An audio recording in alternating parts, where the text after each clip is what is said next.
Channel হচ্ছে RJRussellBhut.com। আপনারা জানেন, তারপরেও অনেকেই শোনেন কিন্তু সাবস্ক্রাইব করেন না।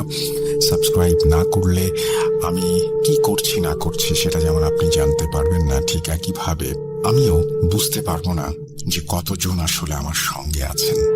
এটা জানাটা এই নতুন সময়ের জন্য খুবই জরুরি। যাই হোক, কথা না বাড়িয়ে আমরা সরাসরি ঘটনায় যাব। আর আমি যেরকম বলি যে বিশ্বাস করা বা না করা আপনার ব্যাপার, বলি সবসময় ভালো আছি, সবসময় ভালোর দলে। এই কথাগুলো আপনাদের কারণেই বলি, কারণ আমি জানি যে আপনারা সাথে থাকলে আমার ভালো না থেকে কোনো উপায় নেই। আজকে শুরু করতে চাই এমন একটি মানুষের ঘটনা দিয়ে, যার ঘটনা শোনার জন্য আপনারা অধীর অপেক্ষায় যেমন বসে থাকেন, ঠিক একইভাবে আপনারা মাঝে মাঝে আমাকে জানান যে তাঁর ঘটনা কবে আসছে। সেরকম একজন মানুষ সুকান্ত মাইতি। চলুন কথা না বাড়িয়ে তার ঘটনায় যাওয়া যাক। আসসালামু আলাইকুম রাসেল ভাই। জানি আল্লাহর রহমতে আপনি সর্বদাই ভালোর দলে থাকেন। রাব্বি ভাই সহ ভূত.com এর সমগ্র টিমের প্রতি অফুরন্ত স্নেহ ও ভালোবাসা জ্ঞাপন করে আজ আবারও হাজির হলাম। নমস্কার শ্রোতা বন্ধুরা, জানি আপনারা সবাই আল্লাহর রহমতে ভালো আছেন, সুস্থ আছেন। আমি সুকান্ত মাইতি আজ আবারও একটি অদ্ভুত মর্মান্তিক ঘটনা নিয়ে হাজির হয়েছি। ভুল ত্রুটি ক্ষমা সুন্দর দৃষ্টিতে দেখার অনুরোধ রইল। ঘটনাটি কতটা ভয়ের জানি না, তবে খুবই হৃদয় বিদারক এবং ঘটনাটি সাম্প্রতিক ঘটেছে এই গত মে মাসের দিকে। এই এলাকায় কেউ থাকলে অবশ্যই জানাবেন। এই ঘটনাটি শেয়ার করেছেন ভূত.com এর একজন একনিষ্ঠ শ্রোতা মোহাম্মদ স্বপন শেখ, সিরাজগঞ্জ জেলার শাহজাদপুর উপজেলার খুকনি ইউনিয়নে গোপীনাথপুর গ্রামের বাসিন্দা। ঘটনাটি ঘটেছে তার পাশের এলাকা জালালপুর ইউনিয়নের কোনো এক গ্রামে। প্রসঙ্গত কিছু কারণে সে গ্রামের নামটা এড়িয়ে যাচ্ছি। যাই হোক, স্বপন বলতে শুরু করে।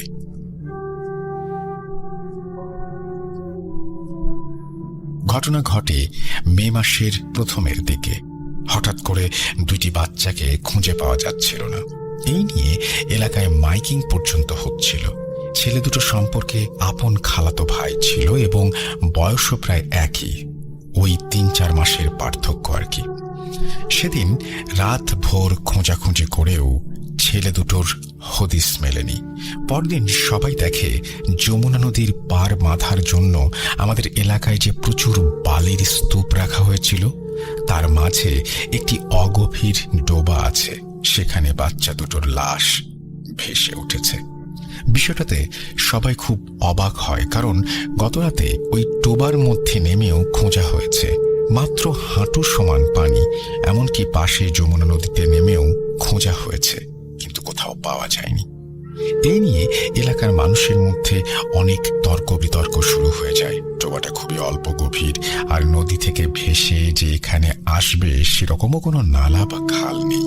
চারিদিকে বালুর স্তূপে ঘেরা। যাই হোক, পুলিশ এসে লাশ দুটোকে নিয়ে যায়। যদিও ময়না তদন্তে জানা যায় স্বাভাবিকভাবেই পানিতে ডুবেই মৃত্যু হয়েছে বাচ্চা দুটোর। এই মর্মান্তিক ঘটনা ঘটার ১ সপ্তাহ পর এলাকার পরিবেশ মোটামুটি স্বাভাবিক হলেও যে দুজন মা কোলের সন্তান হারিয়েছে তাদের অবস্থা খুবই বেহাল ছিল। আচ্ছা, এখানে বলে রাখি, ওই ২ বোনের মধ্যে বড় বোনের নাম রেহানা এবং ছোট বোনের নাম রোকসানা, ছদ্মনাম। তাদের মধ্যে রেহানার শ্বশুর বাড়ি আমার বাড়ি থেকে ১ কিলোমিটার দূরত্বে, আর রোকসানার বাড়ি নদীর ওপারে ওই ২-২.৫ কিলোমিটারের মধ্যে, এবং তাদের বাপের বাড়িও আমাদের এলাকায়। আমার একটা চাউলের ব্যবসা আছে। দোকানটা আমাদের এলাকার বাজারেই। সেখান থেকে ছোট ব্যবসায়ী সহ এলাকার প্রায় সবাই পাইকারি ও খুচরো চাল কেনে। সেই সুবাদে এলাকার প্রায় সবার সাথেই আমার আলাপ বন্ধুত্ব গড়ে উঠেছে। রেহানা এবং রোকসানা আপার ছোট ভাই রাশেদ ভাইও আমার দোকানে চাল নিত। ঘটনার হপ্তাখানেক পর একদিন রাশেদ ভাই চাল নিতে এলে আমি সেই মর্মান্তিক ঘটনার ব্যাপারে বিস্তারিত জানতে চাই। প্রথমে সে এড়িয়ে যায়, কিন্তু আমি একটু ধরাধরি করতেই এক প্রকার কান্নায় ভেঙে পড়ে। হাজার হোক, আপন রক্তের ছোট্ট ২ ভাগ্নের সাথে এরকম মর্মান্তিক ঘটনা ঘটে গেছে। আমি তাকে সান্ত্বনা দেওয়ার পর সে ধীর স্বরে বলতে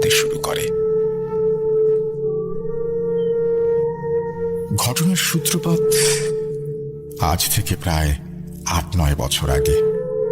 বড় আপু রেহানার বিয়ের ৯-১০ মাস পর ছোট আপু রোকসানারও বিয়ে হয় নদীর ওপারে পাশের গ্রামে। এরই মাঝে একটা সমস্যা দেখা দিতে শুরু করে। রেহানা আপা কোনোভাবেই সন্তান ধারণ করতে পারছিলেন না। প্রথমে বিষয়টা সবাই স্বাভাবিকভাবে নেয়। স্বাভাবিক নিয়মে দুলাভাই রেহানা আপুকে ডাক্তার দেখায়, কিন্তু ডাক্তারের রিপোর্টে কোনো সমস্যা পাওয়া যায় না। এরপরে দুলাভাই আপুকে সান্ত্বনা দেন এবং আশ্বস্ত করে ক্রমাগত চিকিৎসা করিয়ে যাচ্ছিলেন। তবুও আশানুরূপ কোনো ফল পাচ্ছিলেন না তারা। বোঝেনি তো, গ্রাম বাংলার মেয়ে, নানান রকম কথা শুনতে হয়। এক পর্যায়ে আপু নিজের থেকেই টুকিটাকি কবিরাজি চিকিৎসা শুরু করে, অথচ তাতেও কোনো ফল হয় না। আগেই বলেছিলাম ইতোমধ্যে রোকসানা আপুরও বিয়ে হয়ে গেছে, কিন্তু দেখা গেল ৬-৭ মাস কেটে যাওয়ার পর তারও বাচ্চা ধারণের কোনো লক্ষণ দেখা গেল না। একইভাবে ছোট দুলাভাই রোকসানা আপুকে ডাক্তার দেখায়, চিকিৎসায় সবকিছু ঠিক থাকলেও কোনো ফল মেলে না। সবাই দুশ্চিন্তায় পড়ে যায়। আপারা ভীষণ হতাশ হয়ে পড়েন, যেহেতু ২ আপার বিয়ে আমাদের এলাকাতেই হয়েছে, ফলে সবাই কম বেশি তাদের চেনে। গ্রামে ভেতরে ভেতরে গুজব উঠতে থাকে যে আমাদের বাড়ির মেয়েদের নাকি সন্তান ধারণের ক্ষমতা নেই। আমাদের বাড়ির মেয়েদের বিয়ে হলে নাকি মোটেও বাচ্চা হয় না। আর বছর ২-১ গড়ানোর পরেও যখন আপারা সন্তানের মুখ দেখলেন না, তখন গ্রামের মানুষ, পাড়া প্রতিবেশীরাও আরো কানাঘুষায় লিপ্ত হলো। আড়ালে নয়, রীতিমতো আপাদের সম্মুখে লাঞ্ছনা ভৎসনা করতে শুরু করলো। এতে আপারা ভীষণ হতাশ হয়ে পড়েছিলেন। শ্বশুরবাড়ি থেকেও কম বেশি কথা আসতে শুরু করলো। সবার বক্তব্য যে সন্তান ধারণ করার ক্ষমতা যদি না থাকে তাহলে একজনের হবে, সেটা ২ জনের কিভাবে হয়? একই প্রশ্ন ঘুরে বেড়াতে লাগলো সবখানে, সবার মধ্যে। এরপরেই আসলে মূল ঘটনার সূত্রপাত। লাঞ্ছনা গঞ্জনা সহ্য করতে না পেরে আপারা সমানে কবিরাজি চিকিৎসা নিয়ে যাচ্ছিলেন, আর বড় ভালো কোনো কবিরাজ খুঁজে বেড়াচ্ছিলেন। এরই মাঝে রোকসানা আপু একজন কবিরাজের সন্ধান পান। সেই কবিরাজ প্রথমে স্বাভাবিকভাবেই চিকিৎসা করেছিল, কিন্তু তাতেও যখন কোনো ফল হলো না, তখন কবিরাজ একটা অদ্ভুত প্রস্তাব রাখে আপুর সামনে। কবিরাজ বলে, আমি সন্তান ধারণের ব্যবস্থা করতে পারি, কিন্তু তার জন্য তোকে একটু বিপথে যেতে হবে। সেই কাজ করতে পারলে তুই সন্তান ধারণ করবি। আপু বিষয়টা শুনে কোনো কিছু না ভেবেই রাজি হয়ে যায়। আসলে লাঞ্ছনা গঞ্জনা ভৎসনা ক্রমশ সীমা অতিক্রম করছিল। রোকসানা আপু বাড়ি ফিরে রেহানা আপুকে বিষয়টা জানায়। যেই কাজটা কবিরাজ করতে বলেছিল, একটা বড় অঙ্কের টাকা ও বেশ কিছু জিনিসপত্রের দাবি করে, এবং কাজটি ছিল আমাদের শিরকের মতো অনেকটা। প্রথমে যে জিনিসপত্রগুলো নেবে এবং কাজ সম্পূর্ণ হলে টাকা সহ আরো কিছু জিনিসপত্র নেবে। বিষয়টা শুনে রেহানা আপু কোনো কিছু না ভেবে রাজি হয়ে যান, এবং সেই মতো তারা দুজনেই পরদিন কবিরাজের সাথে গিয়ে দেখা করেন এবং তিনি কিছু শর্ত দেন। ঠিক আছে, তবে শোন, প্রথমে তোদের দুজনের দুটো আলাদা কবরস্থানে গিয়ে এক নতুন কবর থেকে মাটি নিয়ে আসতে হবে। এরপর ৩ রাস্তার মোড়ে মাটি সহ ৭ ঘাটের পানি ও যমুনা নদীর পানি এবং ২ জোড়া কবুতর ২টা ঘাসে দিতে হবে। তারপরে আমি আমার কাজ করব। কবরের বিষয়টা শুনে আপারা ভয় পান, কিন্তু মাতৃত্বের স্বাদ ভয়কেও ছাপিয়ে গিয়েছিল। তারা রাজি হয়ে যান। কবিরাজ পরিষ্কার করে একটা বিষয় বলে দিয়েছিল যে আপারা যখন কবরস্থানে গভীর রাতে মাটি আনতে যাবে, তখন নাকি কবরস্থানে ঢোকার আগে পর্যন্ত বিভিন্ন ধরনের লোমহর্ষক ভয়ঙ্কর আওয়াজ পেছন থেকে ভেসে আসতে পারে, কিন্তু আপারা যেন কোনোভাবেই পেছনে না তাকায়। ভয় করলেও আপারা সম্মতি জানিয়ে বাড়ি ফিরে আসে। এরপর নির্দিষ্ট দিনে অমাবস্যার রাতে যে যার গ্রামের কবরস্থানে গিয়ে নতুন কবর থেকে মাটি জোগাড় করেন। সমস্যা তেমন একটা দেখা দেয়নি, ওই টুকিটাকি ২-১টা ছাড়া।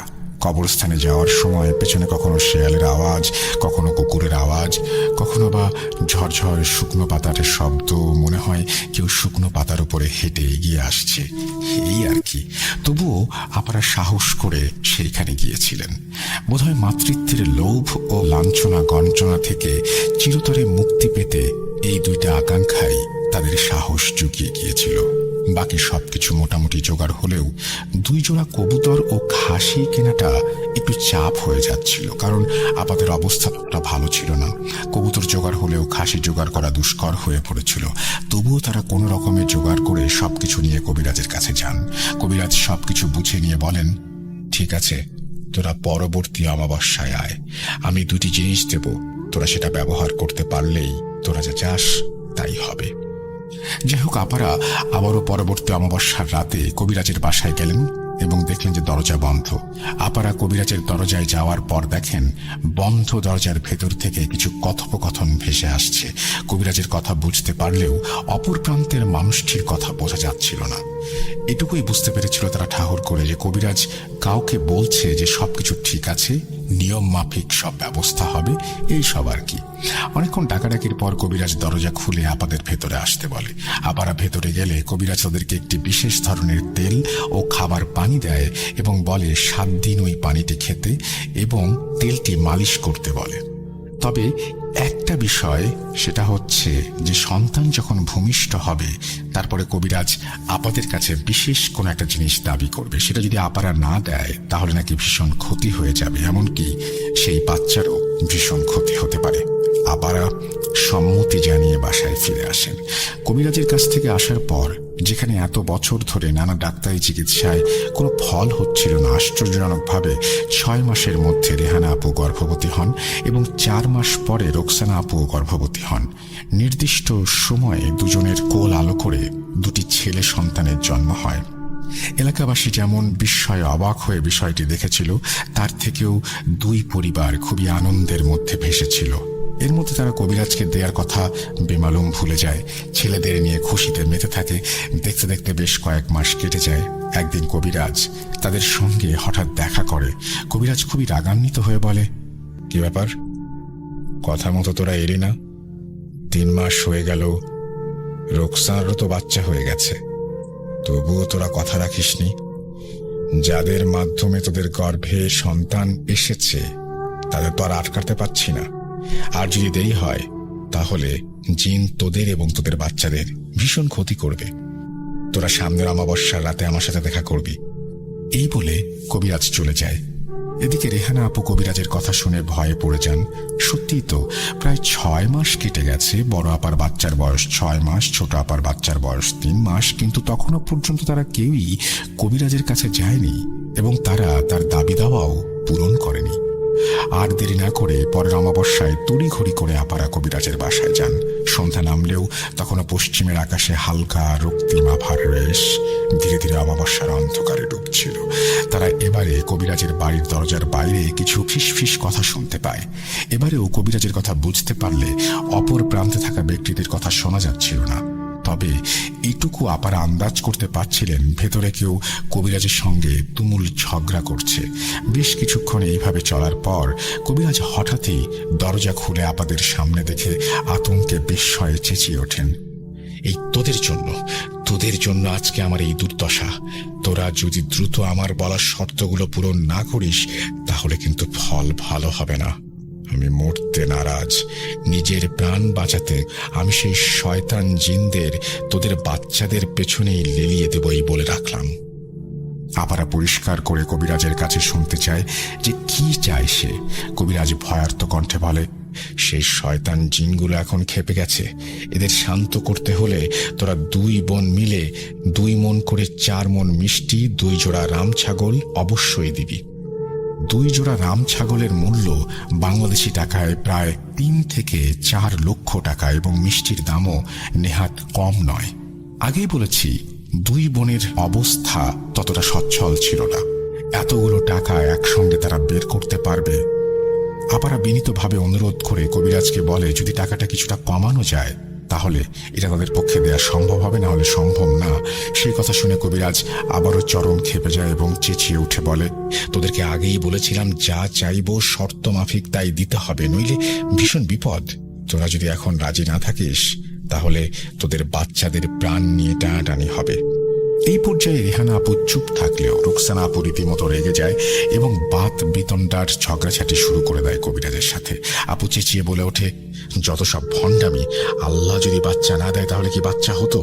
তোমার এই ভণ্ডামি বন্ধ করো, এত কিছু দেয়া আমার পক্ষে সম্ভব না। আরো কিছু কথা কাটাকাটির পর আপু ভীষণভাবে ক্ষেপে গিয়ে কবিরাজের সামনে যত জিনিসপত্র ছিল সব লন্ডভন্ড করে, লাথি মারে। রেহানা আপুকে নিয়ে সেখান থেকে তারপরে চলে আসে। আসার সময় কবিরাজ পেছন থেকে চেঁচিয়ে বলে, ঠিক আছে, যা যা, তোদের কিছু দিতে হবে না, খুব শীঘ্রই তোরা টের পাবি। আরো বেশ কয়েক মাস কেটে যায়। বাচ্চারা তখন ধীরে ধীরে হামাগুড়ি দিতে শুরু করে। এরই মাঝে একটা অদ্ভুত বিষয় শুরু হয়। একদিন রেহানা আপু দেখে ছেলে হঠাৎই সন্ধ্যার পর থেকে ভীষণ কান্নাকাটি করে। সে কান্না থামতেই চায় না, সারা রাত কান্না করে। আপু বেশ দুশ্চিন্তায় পড়ে যায়। পরদিন রোকসানা আপুকে ফোন দিয়ে সব বলে। তার আগে রোকসানা আপু একই কথা বলে ওঠে। বাচ্চা দুটো প্রায় 1-1.5 কিলোমিটার দূরত্বে দুটো আলাদা আলাদা বাসায় বড় হচ্ছে, তা সত্ত্বেও একই সময়ে সন্ধ্যার পরে কেন বাচ্চা দুটি প্রচন্ড কান্না করে, মানে সে কান্না থামানো যায় না। এভাবে আরো বেশ কয়েকদিন কেটে যায়। ডাক্তার দেখিয়ে তবুও কোনো মতেই বাচ্চা দুটোকে সামলানো যাচ্ছিল না। নিয়ম করে প্রতিদিন সন্ধ্যার পরেই বাচ্চা দুটো কান্না শুরু করত। সেই কান্না ধীরে ধীরে বাড়তে থাকে, যেন মনে হয়েছে বাচ্চা দুটো কোনো কিছুর আতঙ্কে কান্নাকাটি করছে। ওইটুকু শিশু দোলনায় ঘুমানোর সময় হঠাৎ ঝাঁকুনি দিয়ে জেগে উঠে কান্না শুরু করত। এইভাবে বেশ কয়েকদিন চলার পর বাচ্চা দুটো ভীষণভাবে দুর্বল হয়ে পড়ে। হাড়গোড়গুলো বেরিয়ে আসে, কেবলই যেন চামড়া দিয়ে ঢাকা আছে জীবন্ত প্রাণ দুটি। বাচ্চা দুটো দিনের বেলায় স্বাভাবিক থাকলেও সমস্যাটা দেখা দিত শুধুমাত্র সন্ধ্যার পর থেকে সারা রাত। আপারা ভীষণ চিন্তায় পড়ে যান। হয়তো ঝামেলা হবার পর কবিরাজ বোধহয় কিছু একটা করেছে। পরিস্থিতি ক্রমশ বেহালের দিকে যাচ্ছিল দেখে আব্বার নির্দেশে আপারা বাচ্চাদের নিয়ে চিকিৎসার জন্য আমাদের বাসায় কিছুদিনের জন্য থাকতে আসেন। তারা আমাদের পাশের মসজিদের ইমাম সাহেবকে বিষয়টা জানান। সবকিছু শুনে ইমাম সাহেব জানান যে মাগরিবের আজানের পর তিনি আমাদের বাসায় আসবেন। মাগরিবের পর ইমাম সাহেব কথা মতো বাসায় আসেন, কিন্তু বাসার সীমানায় ঢোকার আগেই নাউজুবিল্লাহ আস্তাগফিরুল্লাহ বলে পুনরায় ফিরে যান। আমি উঠোনেই ছিলাম। আচমকাই আঁখ থেকে ইমাম সাহেবের এইভাবে ফিরে যেতে দেখে খুবই অবাক হই এবং পিছু পিছু দ্রুত তার বাসায় যাই। সেখানে গিয়ে জিজ্ঞেস করতে উনি খুবই আতঙ্কিত স্বরে বলেন, দেখো রাশেদ, আমি এই কাজটা করতে পারবো না। সন্ধ্যাবেলায় নামাজ আদায় করে বাসা থেকে বেরোনোর পর থেকেই রাস্তায় কেন জানি অস্বস্তি অনুভব করছিলাম। চারপাশে মনে হচ্ছিল বেশ কয়েকটা ছায়া মূর্তি ঘুরে বেড়াচ্ছে। তবুও আমি তোয়াক্কা না করে দোয়া দুরুদ পড়ে এগোতে থাকি। কিন্তু তোমাদের বাসার সামনে পৌঁছানোর পর দক্ষিণের আম গাছটার দিকে চোখ পড়তে শিউরে উঠি। দেখি 4টি কালো ধোঁয়ার মতো অবয়ব গাছের ডালে বসে আছে। কিছুই বোঝা যাচ্ছিল না ঠিক করে। আচমকাই অবয়বগুলো একসাথে যেন চাপা কণ্ঠে বলে ওঠে, ভেতরে যাচ্ছিস, লাশ হয়ে ফিরবি। সত্যি বলতে এরপর আমার আর সাহসে কুলায় নাই। আমার পক্ষে সম্ভব না, তোমরা অন্য কোনো বড় আলেম অথবা হুজুরকে দেখাও। সব শুনে আমি বাড়ি ফিরে যাই। রাতে আব্বার সাথে আলোচনার পর ঠিক করি সকালে আমরা শাহাদাতপুরের মাজারে যাব। সেই মতো পরদিন সকালে আমরা সেখানে যাই। আপনি তো জানেন সেখানে আল্লাহওয়ালা পরহেজগার কবিরাজ হুজুর থাকেন। সেই রকম একজন হুজুরকে সমস্ত বিষয় খুলে বললে উনি বলেন যে ওনাদের বড় আলেমকে বিষয়টা তিনি জানাবেন। সেই মতে উনি আমাদের সেই বড় আলেমের কাছে নিয়ে যান। আলেম হুজুরকে সমস্ত বিষয়টা খুলে বললে উনি বলেন যে 7 দিন পরে আমাদের বাসায় যাবেন, তবে তার আগে কিছু দোয়া আমল শিখিয়ে দেন এবং সেগুলো নিয়মিত করতে বলেন। আর একটা লজ্জার বিষয় কি বলবো ভাই, সারাদিন মাঠে ঘাটে কাজ করি, গরিব মানুষ, ঠিক করে সময় বের করতে পারি না এবং আব্বাও কোনো সময় বের করতে পারেন না নামাজের জন্য। তবে আমরা সবাই জুম্মার নামাজ আদায় করতাম আলহামদুলিল্লাহ। আলেম হুজুর সেটা কেমন করে যেন বুঝে যান। উনি পরিষ্কার বলে দেন যে আমাদের সবাইকে নামাজি হতে হবে এবং প্রতিনিয়ত 5 ওয়াক্ত নামাজ আদায় করতে হবে, বাসায় কোরআন তেলাওয়াত করতে হবে। আমরা নিশ্চুপ মাথা নত করে সেখান থেকে বেরিয়ে আসি। যেহেতু সমস্যা হচ্ছে তাই আলেম হুজুরের নির্দেশে আমরা সেদিন থেকে 5 ওয়াক্ত নামাজ আদায় করা শুরু করি। আপনি তো জানেন আম্মা নাই অনেক দিন হলো, আর আমিও এখনো পর্যন্ত বিয়ে থা করিনি। শ্বশুরবাড়িতে থাকাকালীন আমি আব্বা নিজেরাই কোনো রকমের একটু ডাল ভাত ফুটিয়ে নিজেদের পেট চালিয়ে নিতাম। এখন আপারা আসার পর ওনারা রান্নাবাড়ির দায়িত্ব নেন। সেদিন সকাল সকাল আমিও আব্বা মাঠে চলে যাই। কাজ থেকে ফিরতে ফিরতে সন্ধ্যা হয়। রেহানা আপু রান্নাবাড়ি শেষ করে ঘরে চলে যান। রোকসানা আপু তখন রান্নাঘর গোছাচ্ছিলেন। গ্রাম অঞ্চলে কলতলা একটু দূরেই হয়। ছোট আপা সবকিছু গুছিয়ে হাত পা ধুতে কলতলায় যান। আমাদের কলতলার কাছে একটি বাঁশঝাড় আছে। সন্ধ্যা নামলেও হালকা আলোর রেশ তখনও মেটেনি। বাঁশঝাড়ের তলাটায় বেশ অন্ধকার নেমে এসেছে।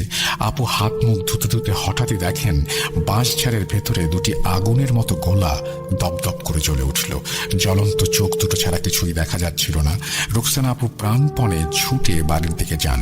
সেই সময় কয়েকটি ফ্যাঁস ফ্যাঁসে কণ্ঠস্বর পেছন থেকে বলে, দাঁড়া, দৌড়াচ্ছিস কেন? তোদের কাছে আমাদের যে জিনিসগুলো চেয়েছিলাম তা এখনো পর্যন্ত দিলি না, উল্টে হুজুরের কাছে যাস। কি মনে করেছিস? এই সমস্ত অনেক কিছু বলে হুমকি ধামকি দেয় এবং তারা সন্তান দুটোর ক্ষতি করবে বলেও একটা হুমকি দেয়। রুকসানা আপু আতঙ্কে প্রাণপণে ছুটে বড় আপুর ঘরে ঢুকে মেঝেতে পড়ে অজ্ঞান হয়ে যান। আমরাও ফিরে এসেছি। ততক্ষণে কি হলো কিছুই বুঝে উঠতে পারছিলাম না। রেহানা পাশে বসে খুব কান্নাকাটি করছিল, পানি ছেটাচ্ছিল, তবুও জ্ঞান ফিরছিল না ছোট আপুর। অনেক তদবির করে শেষমেশ রোকসানা আপুর জ্ঞান ফেরে। জ্ঞান ফিরতেই ছোট আপু ভীষণ কান্নাকাটি শুরু করে দেন এবং কলতলার বিষয়টা বলেন। আব্বা, আমি, রেহানা আপু কোনো মতেই তার কান্না থামাতে পারছিলাম না। রেহানা আপু নিজেও কাঁদতে কাঁদতে বীর বীর করে কিছু বলছিল। তাদের দুজনকে ভীষণ ভয়ার্ত দেখাচ্ছিল। আব্বা সান্ত্বনা দিয়ে বলে ওঠেন, চিন্তা করিস না, চিন্তা করিস না আম্মা, এগুলো তোর মনের ভুল। যদি কিছু ঘটতো তাহলে রেহানাও শুনতে পেত। বাচ্চাদের নিয়ে চিন্তা করিস, তাই এরকম ভয় পাস। ইনশাল্লাহ হুজুর সব ঠিক করে দেবেন। আর তোরা কি সব বলছিস আমি কিছু বুঝতে পারছি না। কি বলছিস তোরা? জিনে জিনে কি করেছে? কবিরাজের সাথে ঝগড়া, এসব কি? ঠিক সেই সময় কান্না থামিয়ে ধীরে ধীরে রেহানা আপু সবকিছু খুলে বলেন। তখনই আমি জানতে পারি বিষয়টা। এর আগে আমি আব্বা কেউই জানতাম না এভাবে তারা শিরকের কাজ করেছেন। এখন আর কি করা? আব্বা দুঃখের স্বরে বলেন, চিন্তা করিস না, সবকিছু ঠিক হয়ে যাবে, দাদাদের কিচ্ছু হবে না ইনশাআল্লাহ। এই 7 দিনে আর তেমন কিছু না ঘটলেও বাচ্চাদের কান্নার পরিমাণ ক্রমশই বাড়ছিল। 7 দিন পর মাগরিবের আজান শেষ হলে আলেম হুজুর আমাদের বাসায় আসেন। তিনিও বাসার সীমানায় ঢোকার আগে বেশ কিছু নানাবিধ দোয়া দুরুদ পড়ে তারপরে বাসায় প্রবেশ করেন। প্রবেশ করার পর হুজুর ঘুরে ঘুরে সবকিছু দেখছিলেন। বাচ্চাদের কাছে গিয়ে অবাক হয়ে যান। দেখেন আসলেই বাচ্চাগুলো ভীষণ কান্নাকাটি করছে, শরীর যেন কঙ্কালের ওপরে চামড়া জড়ানো। হুজুর সাথে করে তেল পরা নিয়ে এসেছিলেন। কিছু দোয়া দুরুদ পড়ে বাচ্চাদের নাকে, বুকে, মুখে মালিশ করে দেন। সবাই অবাক হয়ে দেখলাম এতদিন ধরে বাচ্চাদের যে কান্না সন্ধ্যার পর থেকে থামানো যেত না, সেই বাচ্চারা হঠাৎই শান্ত হয়ে যায়। হুজুর আপুদের উদ্দেশ্য করে বলেন, এবার তোমরা বাচ্চা দুটোকে কিছু খেতে দাও, ইনশাল্লাহ খাবে। এরপর আরো কিছুক্ষণ বাড়ি ঘর দৌড় দেখে হুজুর চুপচাপ যাওয়ার জন্য প্রস্তুত হন। আর আব্বাকে বলেন, কালকে আপনাদের মধ্যে কেউ একজন আমার সঙ্গে যেন দেখা করেন, কিছু জানানোর আছে, আজ বলবো না। এরপর উনি সালাম জানিয়ে চলে যান। পরদিন সকাল সকাল যথারীতি আমি আলেম হুজুরের কাছে যাই। যাওয়ার পর উনি বেশ গম্ভীর স্বরে কিছু কথা বলেন। দেখো, গত রাতে আমি তোমাদের বাড়ি যাবার পর কেমন যেন একটা অস্বস্তি অনুভব করেছিলাম, যেন সারাক্ষণ পাশে কেউ ঘোরাঘুরি করছে। 3-4টে ছায়া সম্ভবত। এমনকি ফেরার সময় গাড়িতে ওঠার পরেও মনে হলো কেউ আমার পাশে বসে আছে, কিন্তু কাউকে দেখা যাচ্ছিল না। আমার সহচরী ছাত্র জিনদের আহ্বান করতে ওরা এসে জানায় যে তোমাদের বাসার মধ্যে 4টে কালো ছায়াকে তারা ঘুরতে দেখেছে। তারা এও জানায় যে ফেরার সময় কালো ছায়াগুলো ভীষণ বিদ্রূপ করে গালাগালি করেছিল, এমনকি আমাকে নাকি শেষ করে দেবে হুমকিও দিয়েছিল। কিন্তু আপাতত তারা আমার কোনো ক্ষতি করতে পারেনি। আসলে আমার ছাত্র জিনেরা সবসময় আমাকে সুরক্ষা দিয়ে থাকে। রাতে তারা এসে জানায় যে তোমার 2 বোন নাকি শিরক পদ্ধতিতে গুনাহ করেছে। যেহেতু স্বাভাবিক নিয়মে সন্তান ধারণ করতে পারছিল না, তাই কোনো এক লোভে নিকৃষ্ট কবিরাজের সাহায্যে সেই 4টি শয়তান জিনের সাহায্য নিয়েছিল। পরবর্তীতে কবিরাজের শর্ত মাফিক 2 জোড়া রাম ছাগল 2 মণ মিষ্টি জিনদের দেওয়ার কথা ছিল, কিন্তু না দেয়ায় জিনগুলো অসন্তুষ্ট হয়েছে। এদিকে তোমার বোনেরা কবিরাজকে ভণ্ড ও নানাবিধভাবে অপমান গালিগালাজ করেছে। কবিরাজ খেপে গিয়েছে এবং জিনদের তোমাদের বোনদের পেছনে লাগিয়ে দিয়েছে। এই জন্য শয়তানগুলো তোমাদের বাসার থেকে সারাক্ষণ বাচ্চাগুলোকে ভয় দেখায়, তাই বাচ্চারা ওইরকম আতঙ্কে কেঁদে ওঠে। জিনগুলো ভীষণ শক্তিশালী। জানি না আমি কতটা করতে পারবো। তোমরা শরিয়া নিয়মে বিভিন্ন আমল করতে থাকো, কোরআন তেলাওয়াত করো, ইনশাল্লাহ সব ঠিক হয়ে যাবে, চিন্তা করো না। ইনশাল্লাহ 2 দিন পর আমি তোমাদের বাসায় যাব। আমি সবকিছু শুনে নীরবে সেখান থেকে চলে আসি। এর 2 দিন পর হুজুর আমাদের বাসায় আসেন এবং 2টি গোল গন্ডি কেটে কিছু আমল করে রেহানা আপু এবং রুকসানা আপুকে তার মধ্যে বসিয়ে দোয়া পড়ে সেই শয়তান জিনগুলোকে তাদের মধ্যে আহ্বান করেন। জিনগুলো আপুর শরীরে আসার সময় চারিদিকের পরিবেশটা যেন তোলপাড় হয়ে যাচ্ছিল, যেন ভূমিকম্প হচ্ছিল। ওরা আপুদের শরীরের ভেতরে এসে যথারীতি আগের মতন হুজুরকে গালাগালি করে, চেঁচামেচি করে, বলে এরা আমাদের শর্ত মানেনি, এই বাচ্চা দুটোকে নিতে এসেছি। এবং যে দৃশ্য সেখানে ঘটছিল তা দেখে আতঙ্কে গায়ে কাঁটা দিয়ে ওঠে। আবার মুখ খোলা, ঠোঁট জিভ কিছুই নড়ছে না, অথচ মুখের ভেতর থেকে একসঙ্গে অনেকগুলো ফ্যাঁস ফ্যাঁসে কণ্ঠস্বর বেরিয়ে আসছে। হুজুর তাদের বোঝায় এবং বলে, দেখো ওরা গরিব মানুষ, এদের পক্ষে 5-6 লক্ষ টাকা জোগাড় করা দুষ্কর, এরা কি করে এত কিছু দেবে, এদেরকে মাফ করে দাও। কিন্তু জিনেরা মানতে নারাজ। শেষমেশ হুজুর রেগে গর্জে ওঠেন, দেখো দুনিয়া আল্লাহর কালামের, আমি চাইলে তোমাদের পিটিয়ে তাড়িয়ে দিতে পারি।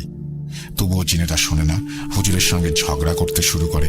এক পর্যায়ে হুজুর রেগে গিয়ে কিছু তদবির করে ঝোলা থেকে একটি বিশেষ লাঠি বের করে তাদের পেটাতে শুরু করে। আশ্চর্যের বিষয় হলো, জোরে জোরে পেটানোর সত্ত্বেও আপারা যে কাঁদছিল, যেন মনে হচ্ছিল তারা না, তাদের ভেতর থেকে একসাথে অনেকগুলো মিশ্রিত কণ্ঠস্বর কান্নার সুরে বেরিয়ে আসছিল। এই সব বেশ কিছুক্ষণ চলার পর আমাদের ভেতর থেকে শয়তানগুলো একসাথে চেঁচিয়ে বলে, ঠিক আছে আমরা চলে যাচ্ছি, কিন্তু এর প্রতিশোধ একদিন না একদিন আমরা নেবই। প্রত্যুত্তরে হুজুর চেঁচিয়ে বলে ওঠে, তোরা কিছুই করতে পারবি না, আল্লাহ ভরসা।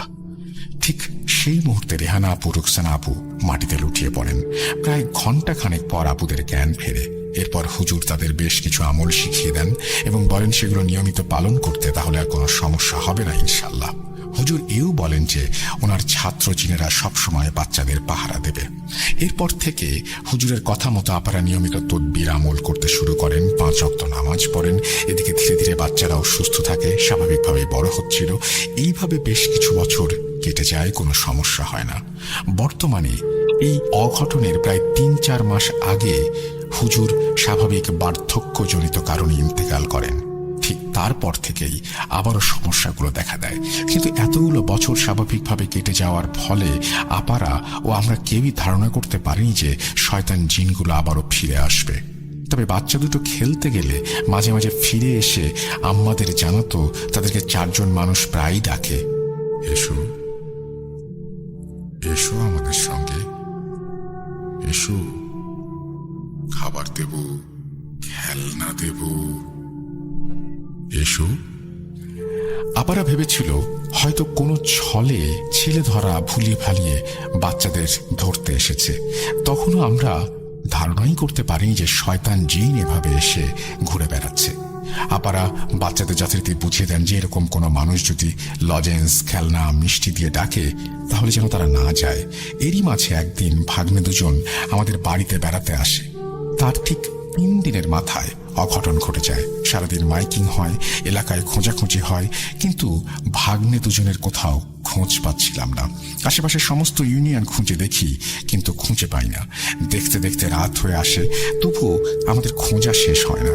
এদিকে আপারা কাঁদতে কাঁদতে প্রায় অজ্ঞান হয়ে মাঝরাতে হঠাৎই 2 জনে একসাথে চেঁচিয়ে জেগে ওঠে এবং হাউমাউ করে কাঁদতে থাকে। আপাদের একটু ধাতস্থ করে জানতে পারি যে স্বপ্নে তারা দেখেছে 4 জন শয়তান জিন এসে আপুদের বলছে, তোদের বলেছিলাম না প্রতিশোধ নেবই, প্রাপ্য বুঝে নেব। এই বলে রাশেদ টুকরে কেঁদে ওঠে। আমি তাকে শান্ত করে বাড়ি পাঠাই। এই ছিল ঘটনা ভাইয়া। কতটা ভয়ের জানি না, তবে বিষয়টা খুবই মর্মান্তিক। অত্র এলাকার কেউ শুনলে অবশ্যই বিষয়টা সম্পর্কে অবগত থাকবেন। এই বলে স্বপন থামে। পানিতে ডুবে মৃত্যু দুর্ভাগ্যজনক হলেও ব্যাপারটার মধ্যে কি সত্যিই কোনো অলৌকিকতা লুকিয়ে আছে তা বিচার করার আমি কে? যার সাথে ঘটেছে কেবল সেই এর মর্মান্তিক বিষয়গুলো উপলব্ধি করতে পারবে। আল্লাহ নিষ্পাপ শিশু দুটিকে জান্নাত দান করুন, আমিন। স্বপন ঘটনা পরবর্তী বাচ্চা দুটোর ছবি দিয়েছিল, যা খুব মর্মান্তিক, আপনাকে পাঠালাম। আজ এই পর্যন্তই, আবারও হাজির হব অন্য কোনো এপিসোডে। ভালো থাকুন, সুস্থ থাকুন, ভূত.com-এর সাথে থাকুন। আল্লাহ হাফেজ। এই বলে সুকান্ত মাইতি তার ঘটনা শেষ করেছেন। আশা করছি তার ঘটনা আপনাদেরও ভালো লেগেছে। যদি ভালো লাগে অবশ্যই আমাদের জানাবেন, ভালো না লাগলেও আমাদেরকে জানাবেন। আমরা চলে যাব আমাদের পরবর্তী ঘটনায়। আশা করছি প্রথম থেকে শেষ পর্যন্ত ভূত.com-এর সাথে থাকবেন আপনারা। চলুন পরবর্তী ঘটনায় যাওয়া যাক।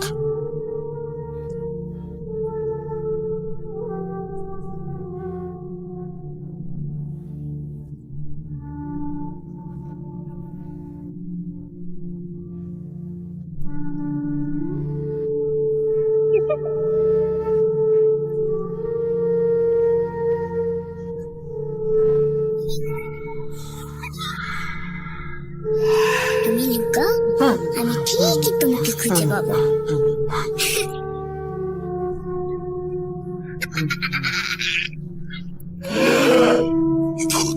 Voot.com with Russell। Welcome back. আপনাদের সবাইকে আরো একবার স্বাগত জানাচ্ছি। আমি রাসেল। আশা করছি আপনারা সবাই ভালো আছেন এবং ভালোর দলে আছেন। আমিও ভালো আছি এবং ভালোর দলে আছি। আমরা চলে যাব আমাদের পরবর্তী ঘটনায়। আশা করছি আমাদের ঘটনাগুলো আজকে আপনাদের ভালো লাগছে। চলুন কথা না বাড়িয়ে ঘটনায় চলে যাই। আসসালামু আলাইকুম রাসেল ভাই, আশা করি ভালো আছেন। আপনি বরাবরই ভালোর দলের লোক। আজকের ঘটনা আমার বড় ভাইয়ের মেয়ে সাদিয়ার সাথে ঘটা। নিজ মুখে পড়ে শোনাবেন আশা করি। আমি তানভীর হাসান, বাসা টাঙ্গাইল। আনুমানিক তখন 2007-2008। সাদিয়া তখন ক্লাস 3-তে পড়ে। একদিন সাদিয়া আর ওর মা ওর খালাতো বোনের হোস্টেলে যায় বিকেলবেলা। বলে রাখা ভালো, সাদিয়া অনেক সুন্দরী এবং অনেক গুণ আছে ওর মধ্যে। তো বিকেলে গেল হোস্টেলে, সাথে ছিল মাছ ভাজা প্লাস আরো কিছু।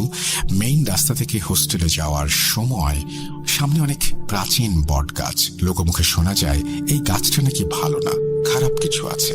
আবার পাশে ছিল শ্যাওলা জমা পুকুর। কেন এই কথা বললাম কিছুক্ষণ পরই বুঝতে পারবেন। সাদিয়ার কাজিনের সাথে দেখা হলো। এখন ওরা চলে আসবে। যখনই বট গাছের নিচে আসে তখনই সাদিয়ার শরীর ভার হয়ে যায়। এই কথাটা ওর মাকে বলে। ওর মা কিছু না বলে চুপচাপ বাসায় চলে আসে। তখন মাগরিবের আজান দেয়। রাতে তেমন কোনো ঘটনা ঘটেনি। ঘটনা ঘটে পরদিন সকালে। হঠাৎ সাদিয়ার শরীরে অনেক জ্বর। সবাই পানি ঢালছে, কোনো মতেই কমে না। মেডিসিন নিয়ে আসা হলো, কিন্তু তাতেও কোনো লাভ হচ্ছে না। সাদিয়া এমন ছিল, কিন্তু যখনই সন্ধ্যা হলো, বিশ্বাস করুন রাসেল ভাই, ওর মুখটা একদম লাল হয়ে গেল। শরীর দুর্বল, সে কারণে উঠতে পারছে না। এদিকে তখন প্রায় 6টা বাজে। সাদিয়াকে ধরে নিয়ে এসে আমাদের বড় ঘরে আনা হলো। বিছানায় শুয়ে মাথায় পানি ঢালা হচ্ছে। বড় ঘর বলতে আগের দিনে যেমন একটা প্রধান ঘর ছিল, তেমন আমাদের ছিল প্রধান ঘর বা বড় ঘর। বিছানায় শোয়ানোর কিছুক্ষণ পরেই সাদিয়ার খিঁচুনি শুরু হয়ে গেল। আমরা সবাই ভয় পেয়ে গেলাম। যেমন তেমন খিঁচুনি না, এ যেন বিছানা থেকে ওপরের দিকে উঠতে যাচ্ছে। আমরা আরো ভয় পেয়ে যাই। সবাই পানি ঢালা বাদ দিয়ে ওকে ধরে শান্ত করার চেষ্টা করি। কিন্তু একটা জিনিস কেউ খেয়াল করেনি, সাদিয়া তো কালকে দুপুর থেকে ঠিক করে কিছু খায়নি, তবে এত শক্তি পেল কিভাবে? এই চিন্তা করার সাথে সাথে আরো বড় কিছু হবে যে সেটা আমরা বুঝতে পারিনি। সাদিয়া শুয়ে থাকা অবস্থায় উঠে দাঁড়িয়েছে। আমরা সবাই অনেক ভয় পেয়ে যাই। সবাই ওকে চাপ দিয়ে বিছানায় বসাই। বিশ্বাস করবেন না, ওর শরীরে এত জোর আমরা 5-6 জন ধরে রাখতে পারছি না। সে উঠে চলে যায়, মুখ একদম লাল। তখন আমাদের বুঝতে বাকি রইল না যে ওর উপরে খারাপ কিছু ভর করেছে। তখন আম্মু বললেন, কালকে আমি ভাজি মাছ নিয়ে গিয়েছিলাম কলেজের হোস্টেলে। তখন সাদিয়া বলছিল ওর শরীর কেমন যেন লাগছে। আমি বুঝতে পারিনি এমন কিছু হবে। সবাই কান্নাকাটি করছে, কি করব এখন কিছুই বুঝতে পারছি না।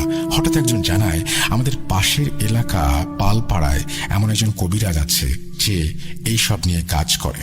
আমরা রওনা হই সাদিয়াকে নিয়ে কবিরাজের উদ্দেশ্যে। 30 মিনিটের মধ্যেই আমরা চলে আসি। কবিরাজ তখন ধ্যানমগ্ন ছিলেন। সাদিয়াকে নিয়ে তার সামনে বসানো হলো। যখন সে চোখ খুলে তখন সে ভয় পেয়ে গেলেন সাদিয়াকে দেখে। তার চোখে ছিল ভয়ের ছাপ, কিন্তু সাদিয়াকে দেখে মনে হচ্ছে ও একদম স্বাভাবিক। কবিরাজ নামাজ পড়তে চলে গেলেন ভেতরে। তখন সাদিয়া তার আসনেই বসে আছে। নামাজ শেষ করে কবিরাজ আসনে বসলেন।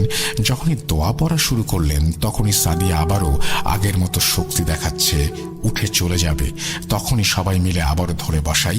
আর তখন কবিরাজ সবাইকে বলেন পিছিয়ে যেতে, কেউ যেন ওকে স্পর্শ না করে। যদি কেউ স্পর্শ করে সাদিয়ার শরীর, তাহলে তার শরীরেও চলে যেতে পারে। এমন একটা ভয়ানক পরিস্থিতি তখন। তারপর কবিরাজ দোয়া পড়ে অনেক কষ্টে সাদিয়ার শরীর থেকে জিনটাকে বের করলেন এবং সেটা তার কাছে রেখে দেন। তারপর সাদিয়া সুস্থ হয়ে যায়। কবিরাজ পরে আমাদের জানায় যে ওর সাথে যে ছিল তার নাকি মাথা ছিল না, সে ছিল সেই প্রাচীন বটগাছটায়। এই বলে তিনি আসন থেকে উঠে আমাদের চলে আসতে বলেন। সাদিয়া তখন একদম সুস্থ। যদি এখানেই সব শেষ হতো তাহলে অনেক ভালো হতো, কিন্তু কপালে আরো কি লেখা ছিল তখনও আমরা কি কিছু বুঝতে পেরেছিলাম? অনেক বছর চলে যায়। এখন 2021। সাদিয়া মেডিকেলে পরীক্ষা দেবে। আগেই বলেছি ওর অনেক গুণ। এটাও ওর গুণ ছিল, ওর লেখাপড়ায় ভালো। পরীক্ষার ঠিক 6 মাস আগে আবার হঠাৎ আগের মতো জ্বর, মাথা ব্যথা, অনেক বেশি অসুস্থ হয়ে পড়ে। অনেক ডাক্তার দেখানো হলো। সবাই বললেন বেশি পড়ার চাপে নাকি ওর নার্ভে সমস্যা হয়েছে। আমরা ধানমন্ডি একটা হসপিটালে নিয়ে যাই, তাকে দেখাই। অনেক মেডিসিন তারা অ্যাডভাইস করে। কয়েকদিন ঠিক ছিল, কিন্তু কয়েকদিন পর আবারও আগের মতো অবস্থা হয়ে গেল। এবার আরো ভয়ানক হয়ে গেল অবস্থা। এখন শরীর কাঁপুনি দিয়ে জ্বর আসে। 1 ঘন্টা পরেই সে উঠে বসে থাকে। আমরা খেয়াল করলাম সে কথা বলতে পারছে না, কানেও শুনতে পারছে না। আমরা অনেক ভয় পেয়ে যাই। আমরা এই কাহিনীগুলো জানতে পারছি সাদিয়ার হাতের লেখায়। হ্যাঁ, ও খাতায় লিখে লিখে দেখিয়েছে, মেসেঞ্জারে মেসেজও করেছে আমাকে যে সে কিছু শুনতে পারছে না, কথা বলতে পারছে না, তার মাথায় অনেক ব্যথা, আরো অনেক কিছু। কিছুটা এমন তার মাথায় মনে হচ্ছে কেউ মরিচ ঘষছে, কাঁচা মরিচ। মগজ বের করে কেউ যেন সেখানে মরিচ মিশিয়ে দিচ্ছে। এগুলো বলার পরেই শুরু হলো আসল কাহিনী। সাদিয়ার নিজের হাতের ভেইনগুলো নিজেই টেনে ছিঁড়তে যায়, আমরা আটকাই। মাথায় যখন ব্যথা করে অনেক বেশি, তখনও মাথার চুলগুলো টেনে ছিঁড়তে চায়। রক্ত বেরিয়ে এসেছিল একবার। 5-6 জন মিলে আমরা ওকে ধরে রেখেছিলাম। এক মুহূর্তের জন্য হাত ছাড়লে নিজের হাত নিজেই কামড়ে ছিঁড়তে চায়, চুল ছেড়ে। যখন সে নিজের চুল ধরে আমরা কেউ ছাড়াতে পারি না। অনেক দোয়া কালাম পড়ি, তখন সে ছেড়ে দেয়। এইভাবে 2-3 দিন চলতে থাকে। এবার সবাই ওর সাথে আমরা অসুস্থ হয়ে যেতে শুরু করি। কি করব বুঝতে পারছি না। ছোটাছুটি কম করলাম না। এরই মধ্যে মনে হয়েছে সেই কবিরাজের কথা। তার খবর নিতে পাঠালাম একজনকে। তিনি বললেন কবিরাজ নাকি তার 1-2 বছর পরেই মারা গেছেন। সব জিনগুলোকেও মুক্ত করে দিয়েছেন। সেই জিনটাই আবার এসেছে সাদিয়ার কাছে, তাই এমন করছে। আমরা সবাই ভয় পেয়ে যাই। কাছের অনেক হুজুরকে দেখাই, লাভ হয় না কোনো। কয়েকদিন পর এক ইমামের খোঁজ পাই, তার কাছে নিয়ে যাই। সেখানে নেয়ার জন্য সাদিয়াকে বলা হলে সে না করে দেয়, কোনো মতেই সে যাবে না তার কাছে। তখন ইমাম সাহেবকে ভিডিও কল দেয়া হয়। ইমাম ওখানে বসেই দোয়া দুরূদ পড়ে ফু দেন এবং একটু শান্ত করেন। তখন নিয়ে যায় ওকে। অনেক সূরা পড়ে, অনেক লড়াই করে সেই জিনটাকে হুজুর আটকাতে সক্ষম হন। তারপর সাদিয়াকে বাসায় নিয়ে আসা হয়। তখনও সব ঠিক হয়নি। সাদিয়া কথা বলতে পারত না, তখনও কানেও শুনত না। আমাকে বলছে খাতায় লিখে আমাদের ঘরের সামনে মেহেদি গাছ কেটে ফেলতে হবে। এখানেই নাকি জিনটা থাকতো। যদি না কাটি তাহলে আবার সেই জিনটা আসবে, আরো বড় ক্ষতি হবে। সবাইকে নামাজ পড়তে হবে, তাহলে সে আর আসবে না। এমন কিছু একটা। আমরা সাথে সাথে সেই মেহেদি গাছটা কেটে ফেলি। একটু পরেই খবর পাই সাদিয়া কানে শুনতে পাচ্ছে। আমরা সবাই খুশি।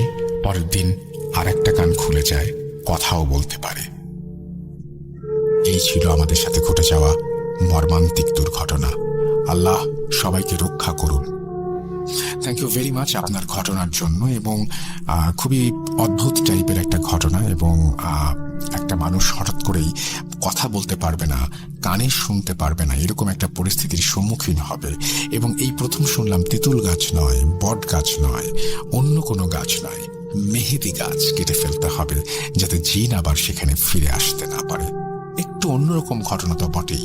এবং আমিও এটা নিজে শুনেছি যে অনেক সময় এরকম হয় যে একজন কবিরাজ বা একজন হুজুর যখন তিনি মারা যান তখন তিনি অনেক জিনকে মুক্ত করে দিয়ে যান, এবং সেইগুলোর কারণে পরবর্তীতে অনেক ঘটনাই ঘটে এবং সেগুলো খুবই স্বাভাবিক নিয়মেই ঘটে। এখানেও সেরকমই একটা কিছু ঘটেছে, যদিও এই সমস্ত সম্পর্কে আমার জ্ঞান খুব সীমিত। আমার ঘটনার ভান্ডার বড়, কিন্তু আমার জ্ঞান কিন্তু খুবই সীমিত, কারণ আমি আসলে নিজ থেকে কোনো কিছুই বলতে পারি না, শুধুমাত্র আপনাদের সামনে উপস্থাপন করতে পারি। আপনারা নিশ্চয়ই আমার চাইতে ভালো জানেন এবং এরকম ঘটনা নিশ্চয়ই আপনাদের সাথে আছে, সেই ঘটনাগুলো অবশ্যই আমাদের জানাবেন। আমরা একটা এপিসোড করার চিন্তা করছি, যে এপিসোডটি একটু অন্যরকম একটা এপিসোড করব, এবং আমরা সেখানে চেষ্টা করব যে ষাটোর্ধ্ব যারা মানুষ তাদের ঘটনা রাখতে, এরকম একটা এপিসোড করার চিন্তা ভাবনা করছি। সুতরাং আপনাদের চারপাশে যে সমস্ত মানুষ যারা হচ্ছে আপনাদের চাইতে অনেক বয়সে বড়, আপনাদের বাবা হতে পারেন, দাদা হতে পারেন, যাদের বয়স 60-এর বেশি, তাদের কাছ থেকে ঘটনা সংগ্রহ করুন এবং সেই ঘটনাগুলো আমাদের পাঠান। থাকে না যে অনেক সময় হয়তো আপনার ভাইয়ের কাছ থেকে ঘটনা শুনছেন, সেই ঘটনাটা আমাদের পাঠাচ্ছেন, কিন্তু আমরা অ্যাটলিস্ট বাবা, চাচা, দাদা, দাদি, নানা, নানি এদের কাছ থেকে শোনা, বা মা, খালা এদের কাছ থেকে শোনা, যাদের বয়স 60-এর বেশি, তাদের কাছ থেকে শোনা ঘটনা নিয়ে একটা সিরিজ করতে চাই। যদি আপনারা আমাদের সাহায্য করেন, ডেফিনেটলি আমরা চমৎকার একটা সিরিজ আপনাদের উপহার দিতে পারবো। আপনারা শুনছেন ভূত.com, আমি রাসেল আছি সাথে, এবং আমাদের ইমেল অ্যাড্রেস হচ্ছে rasel.bhoot.com@gmail.com, যেখানে আপনার ঘটনাগুলো পাঠাতে হবে। এবং আমাদের ইউটিউব চ্যানেল হচ্ছে rjraselbhoot.com, যেখানে আপনারা রেগুলার ঘটনা শুনতে পাচ্ছেন। আমরা সর্বস্ব দিয়ে চেষ্টা করছি আপনাদেরকে আনন্দ দেওয়ার জন্য, এবং আপনারা সব জায়গায় সেই ঘটনাগুলো এই কারণেই শুনতে পাচ্ছেন যে আমরা চেষ্টা করছি যে শুধুমাত্র একদিন না, আরো কয়েকটা দিন যদি আপনাদের সামনে হাজির হতে পারি ঘটনা নিয়ে, যদি সম্ভব হয় তাহলে চেষ্টা করব সেটা। যাই হোক, আমরা চলে যাব আজকের পরবর্তী ঘটনায়, এবং আমরা আশা করব যে আপনারাও আমাদের ঘটনা পাঠাবেন। কথা না বাড়িয়ে চলুন ফিরে যাওয়া যাক পরবর্তী ঘটনায়।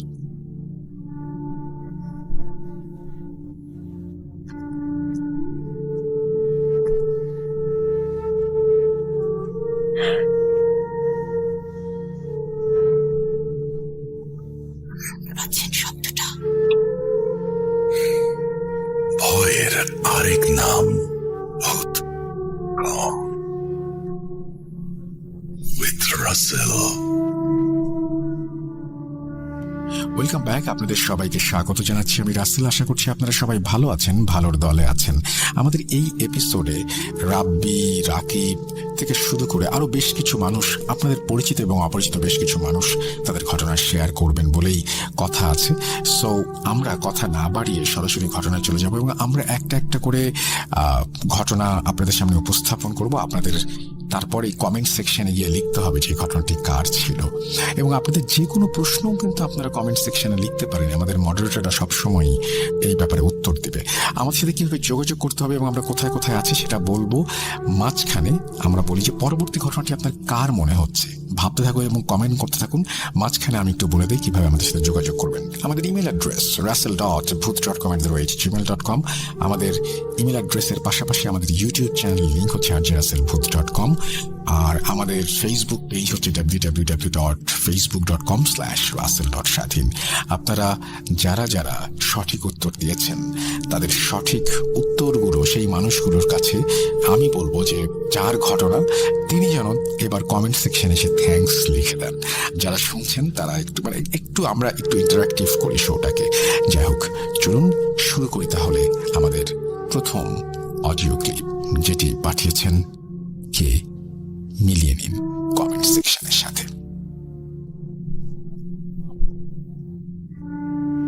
আসসালামু আলাইকুম প্রিয় লিসেনার্স এবং রাসেল ভাইয়া। আমি সাধারণত লিখেই ঘটনাগুলো শেয়ার করি আপনাদের সাথে, কিন্তু আজকে মনে হইলো যে না, একটা ঘটনা আমি আসলে অডিও রেকর্ড করেও পাঠাই, যেহেতু কিছু ব্যস্ততার কারণে আমি লেখার সময় পাচ্ছি না।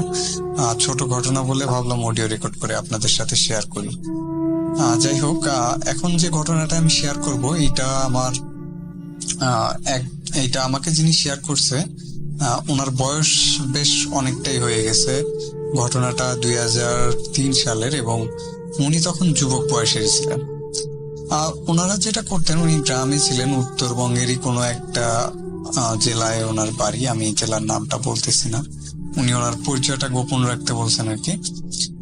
উত্তরবঙ্গের আপনারা জানেন যে শীতকালে কি পরিমাণ আসলে শীত পড়ে এবং কুয়াশা তো মাত্রা অতিরিক্ত কুয়াশা পড়ে, যে শীত এবং কুয়াশায় অবস্থা খারাপ থাকে উত্তরবঙ্গের যখন বেশ শীতকালের মাঝামাঝি চলে। তখন উনি এইরকম একটা শীতের সময়ে ওনাদের একটা ডোবা ছিল বিলের মধ্যে, বিল বলতে হচ্ছে ধানের জমির মধ্যে একটা ডোবা ছিল যেটা ওনার বাড়ি থেকে বেশ খানিকটা দূরে। তো ওই ধানের জমির মধ্যে যে ডোবাটা ছিল, শীতকালে সাধারণত আপনারা জানেন যে ডোবার মধ্যে পানি কম থাকে, তো শীতকালে হচ্ছে ডোবাটা সেচে অনেকেই মাছ ধরে। ওনাদের প্ল্যান ছিল যে ওনারা হচ্ছে ডোবাটা সেচে ওখান ডোবাটা মাছ ধরবে। তো এক্ষেত্রে ওনার যে কাজিন ছিল, ওনার গ্রামের আরো প্রায় 7-8 জন কাজিন ছিল, সবাই মিলে একটা প্ল্যান করে যে তারা হচ্ছে মাছ ধরতে যাবে আগামীকাল। এবং যেহেতু গ্রামে যেটা হয় সাধারণত যে সকালবেলা তারা খুব ভোরে মাছ ধরতে যায়, পানি সেচ দেয়। তো 2003 সালের ওই দিকের ঘটনা, তখন অনেক মানুষই যেটা করতো গ্রামে, আপনারা হয়তো যারা অনেক আগে গ্রামে থাকতেন তারা হয়তো জানেন যে বাঁশের একটা হোচা বলা হয় আর কি, আমাদের ওইদিকে আঞ্চলিক ভাষায়, আমি জানি না যে এটা অন্য জায়গায় কি বলা হয় আর কি, হোচা, যেটা দিয়ে অনেকেই আগে গরুর গোবর ফেলতে ব্যবহার করতো আর কি। তো এই হোচার হচ্ছে দুই পাশে দড়ি লাগায় ওইটা দিয়ে একটা পদ্ধতিতে দড়ি টেনে টেনে পানি সেচ দেয়া, আগে মানুষ পুকুর বা ডোবাগুলো বেশি সেচ দিত আর কি। এরকম একটা ওনারা পরিকল্পনা করে যে ঠিক আছে আমরা তাহলে কালকে সকালে ভোরে যে পানি সেচা শুরু করবো আলো ফোটার আগেই, এবং যখন ডোবা থেকে সব পানি বের করে ফেলা হয়ে যাবে তখন বেশ সকাল হয়ে যাবে, তখন তারা নেমে মাছগুলো ধরে ফেলবে। এই কথা অনুযায়ী তারা যে যার বাড়িতে যে ঘুমায় পড়ে। তো ওনার যে বাড়িটা ছিল, ওনার রুমটা যেটা ছিল, সেটা ওনার পরিবারের যাদের রুম ছিল সেই রুমটা থেকে একটু সামনে, মানে উঠোনের সামনে কাচারি ঘর যেগুলো থাকতো, যেমন বাড়ির উঠোন পেরিয়ে কাচারি ঘর থাকতো, ওনার রুমটাও ছিল বাড়ির উঠোন পেরিয়ে কাচারি ঘরের মধ্যে আর কি।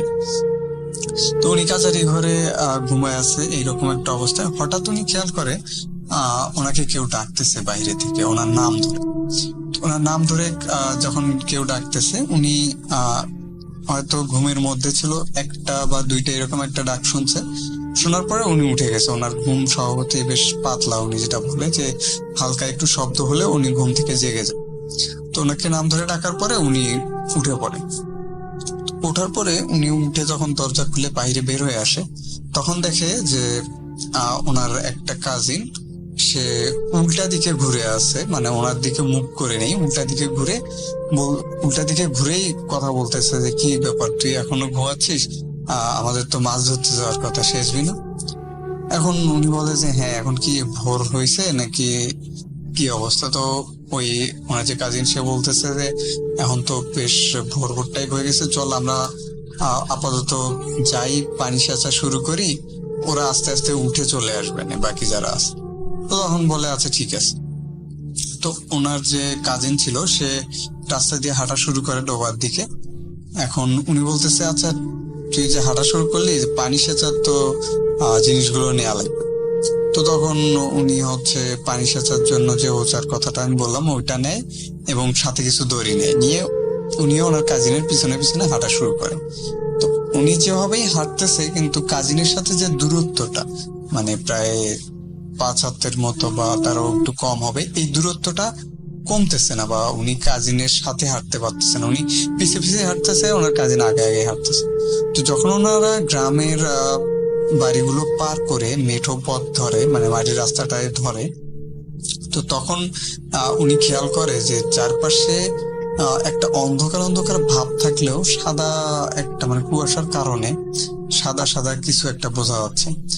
তো বেশ ভালো পরিমাণ কুয়াশা তখন পড়ছে, এটা বোঝা যাচ্ছে। তো ওনার বন্ধু জমি থেকে আইল দিয়ে নেমে যায়, উনিও তখন বন্ধুর পিছে পিছে আল দিয়ে নেমে যায়। আলিয়ে নেমে যাওয়ার পরে কিছু দূর পরে হচ্ছে ওনাদের ডোবাটা, অনেকগুলো ধান জমির মধ্যে।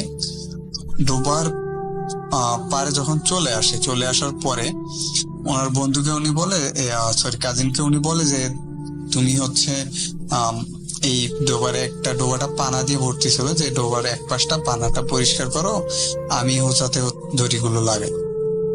তো খেয়াল করে যে ওনার যে কাজিন ছিল, ওনার কাজিন পুকুরে নামতেছে না, আবার পানাগুলো ঠিক করতেছে।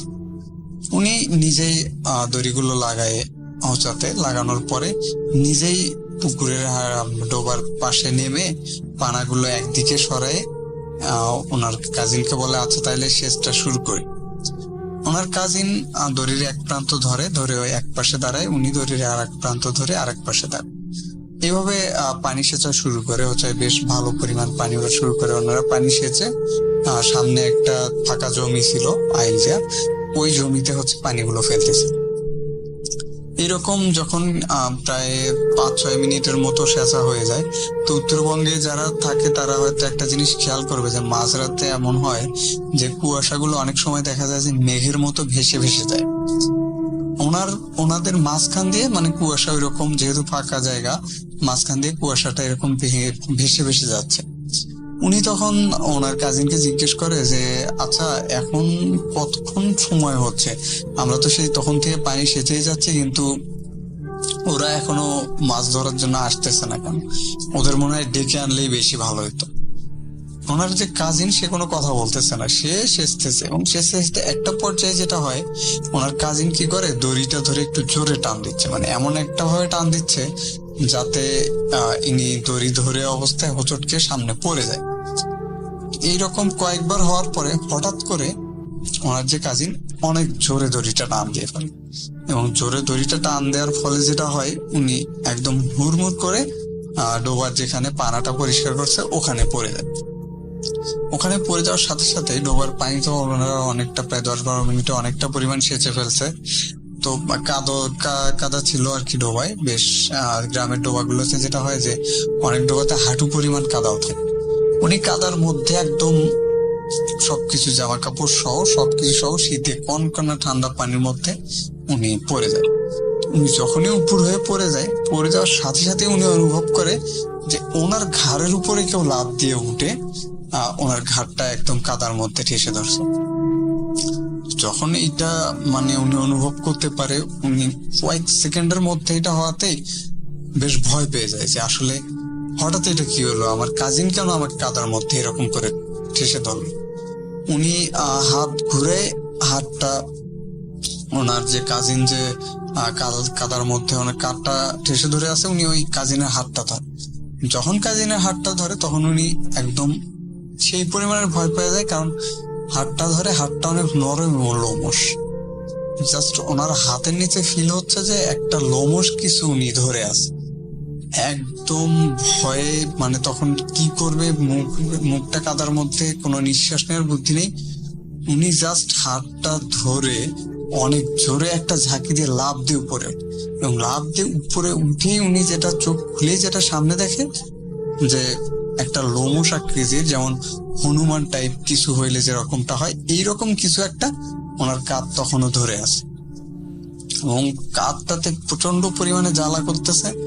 উনি জাস্ট জোরে একটা লাঠি দিয়ে, ওই প্রাণীটাকে জোরে একটা লাঠি দিয়ে একটা চিল্লান দিয়ে উঠে দৌড়ানো শুরু করে। তো যেহেতু শীতকাল এবং তখন কত রাত, উনি বুঝতেছিল না কোন দিকে দৌড়াবে, এটাও বুঝতেছে না। জাস্ট ওনার মনে হইতেছে যে জীবন বাঁচাইতে হলে ওনাকে দৌড়াইতে হবে। শরীর ভেজা, কাদা মাখামাখি অবস্থা, কনকনে ঠান্ডা পানিতে সবকিছু ভেজা, এদিকে প্রচন্ড বাতাস, ঠান্ডা বাতাস ওনার মুখে এসে লাগতেছে। উনি ভয়ে তখন দৌড়াইতেছে। তো দৌড়াইতে ওনাদের যে বিলটা ছিল, এই বিলের মধ্যে একটা গাছ ছিল, একটা জায়গা ছিল, ওই জায়গাটা একটু উঁচু জায়গা। ওই উঁচু জায়গাটাতে যেটা হয় যে একটা গাছ ছিল, সেটা হচ্ছে রেইন ট্রি করাই গাছ ছিল। অনেকেই চিনে থাকবেন, গ্রামে যারা থাকেন তারা অনেকেই চিনবেন যে রেইন ট্রি করাই, তো বেশ বড় একটা রেইন ট্রি করাই গাছ ছিল ওখানে। গাছের যেটা হয় যে সাধারণত ওই গাছের চারপাশের যে জায়গাটা, ওইটা একটু মাটি দিয়ে উঁচু, ওইখানে কোনো ফসল ফলাতো না কেউ। আর হচ্ছে ওই জায়গাটাতে কিছু ঝোপঝাড় টাইপ, ছোট ছোট আগাছা টাইপ জন্মে থাকতো সবসময়।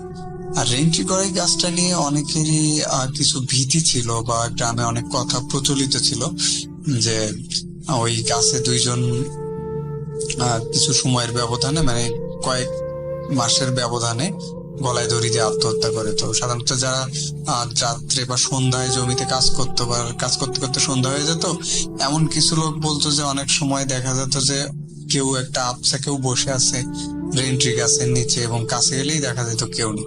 মানে এরকম অনেক কথা প্রচলিত ছিল। উনি যখন দৌড়ানো শুরু করে জমির মধ্যে দিয়ে দৌড়াইতে দৌড়াইতে একটা পর্যায়ে উনি ওই উঁচু জায়গাতেই হোঁচট খেয়ে ওই রেন্ট্রি গাছের নিচে পড়ে যায়। যখন উনি পড়ে যাওয়ার পরে, মানে পড়ে যাওয়ার আগে উনি খেয়াল করে যে হঠাৎ কয়েক সেকেন্ডের জন্য উনি পড়ে যাওয়ার সময় যে খেয়াল করে যে গাছের ডালে কিছু একটা উনি দেখছে। উনি তখন জাস্ট মানে কয়েক সেকেন্ডের মধ্যে এটা দেখে, উনি তো উপর হয়ে পড়ে যায়। পড়ে যাওয়ার পরে উনি চিত হয়ে ঘুরে যায় যে আসলে কি দেখলো উনি। আবার উনি ঘুরে সাথে সাথে উনি চোখের সামনে যেটা উপরে দেখতে পায়, উনি তো পড়ে আছে মাটিতে, এবং ঘোরার সাথে উনি দেখতে পায় যে উপরে ঠিক আবছা দেখা যাচ্ছে দড়িতে কেউ একজন ঝুলতেছে। মানে বাতাসে যদি ঝুলতে যেমন একটা হয়, ওই রকম উনি দেখতেছে গলায় দড়ি দেওয়া অবস্থায় কেউ একটা ঝুলতেছে, কিন্তু চেহারাটা বা ওই রকম আকৃতি খুব ভালোভাবে বোঝা যাচ্ছে না কুয়াশার জন্য, কিন্তু মনে হইতেছে কেউ একজন ঝুলতেছে। এইটা দেখার পরে ওনার আরো সেই রকম ভয় শুরু হয়ে যায়, কারণ এমনিতেই রাত, এখন রাত কত এটা বুঝতেছে না, অন্ধকার মতো একটা ভাব, তার মধ্যে একটা মরা গলায় দড়ি দেওয়া অবস্থায় ঝুলতেছে ওনার শরীরের উপর। এখন উনি কি করবে এটা বুঝতেছে না, উনি জাস্ট উঠে আবার জোরে একটা দৌড়ানো শুরু।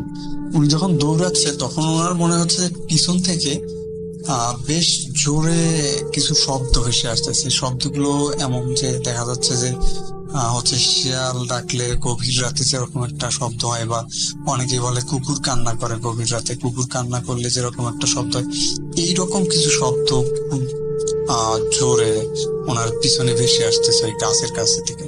তো ওনার চিন্তা যে এই গাছে যেহেতু আসছে, এখান থেকে সোজা যদি আমি দৌড়াই তাহলে মাটির যে রাস্তাটা মেঠো পথটা, ওই মেঠো পথে যে উনি আবার উঠবেন।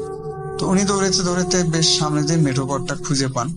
ততক্ষণে আর শব্দগুলো অনেকটাই কমে গেছে পিছনের, এবং ওনার তখন মনে হয় যে আসলে যে লোমশ যে প্রাণীটা ছিল এইটা কোন দিকে গেল। আমি যে লোমশ প্রাণীটাকে রেখে আসলাম, এটা কি আমার পিছনে দৌড়াচ্ছিল, বা এটা কি আসতেছে নাকি।